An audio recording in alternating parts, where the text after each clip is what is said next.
Le 18 mars 1962, la signature des accords d'Évian marque la fin de la guerre d'Algérie. Ces textes sont respectivement paraphés et signés le 8 avril par Louis Jox, ministre français chargé des affaires algériennes, le 1er juillet par Karim Belkacem, chef du Front de libération nationale algérien. Des accords censés assurer la protection de tous les acteurs de la guerre, harkis compris, on peut y lire. Nul ne peut être inquiété, recherché, poursuivi, condamné, ni faire l'objet de décisions pénales, de sanctions disciplinaires ou de discrimination quelconque en raison d'actes commis en relation avec les événements politiques survenus en Algérie avant le jour de la proclamation du cessez-le-feu.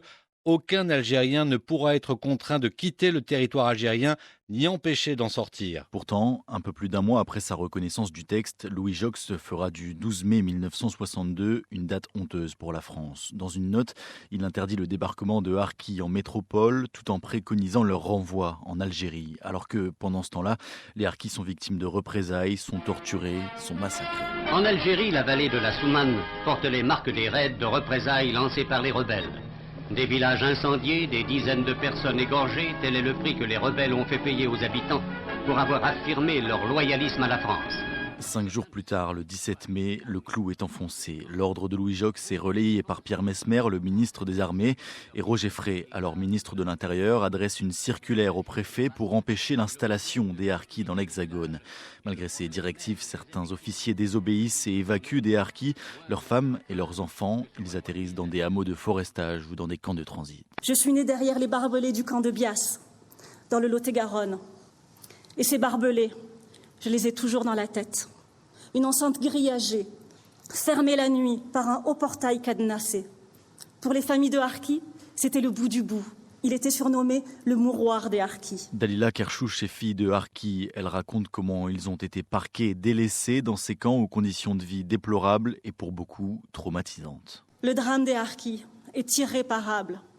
Rien ne me rendra mon frère, Mohamed, qui s'est suicidé à 35 ans parce qu'il a passé toute son enfance derrière les barbelés du camp de Bias. Des camps comme celui de Bias, il en existe 5 autres. Des hameaux, il y en a 70 qui accueillent au total près de 90 000 harkis et leurs familles entre 1962 et 1965.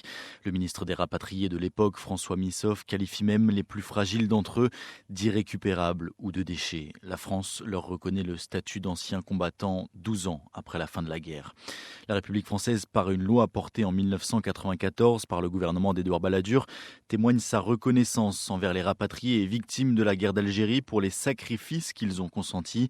Quelques années plus tard, Jacques Chirac sera le premier président français à affirmer que l'État n'avait pas su empêcher les massacres des harkis restés en Algérie. Les harkis ne sauraient demeurer les oubliés d'une histoire enfouie.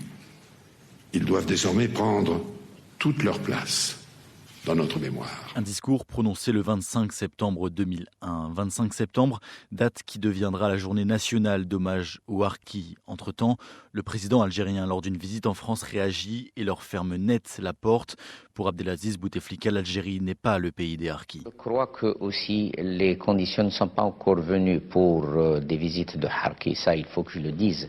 C'est exactement comme si on demandait à un Français de la résistance de toucher la main à un collabo. Donc c'est très dur. Nicolas Sarkozy, à son tour, s'engage à reconnaître la responsabilité de la France dans l'abandon des harkis lors de 2 campagnes présidentielles. À tous les harkis envers lesquels la France a une dette, je dis au nom de la République que la France leur doit réparation. Mais cette reconnaissance officielle, elle ne sera faite qu'en 2016. Je reconnais les responsabilités des gouvernements français dans l'abandon des harkis. Les mots de la bouche de François Hollande que les harkis et leurs familles ont attendu plus de 56 ans. À Emmanuel Macron, enfin, de reprendre le flambeau. Dès 2018, un plan harki débloque 40 millions d'euros pour revaloriser les pensions de ces anciens combattants. Ce n'est qu'en 2021 que des excuses officielles sont présentées. Aux combattants, je veux dire notre reconnaissance. Nous n'oublierons pas. Aux combattants abandonnés, à leurs familles qui ont subi les camps, la prison, le déni. Je demande pardon. Nous n'oublierons pas. Et eux non plus n'oublient pas ces presque 60 années de douleur. En tant que descendants de harkis, Dalila Kerchouch et Mohand Amoumou ont pris la parole devant le président de la République. Ce n'est pas une dystopie, c'est la réalité.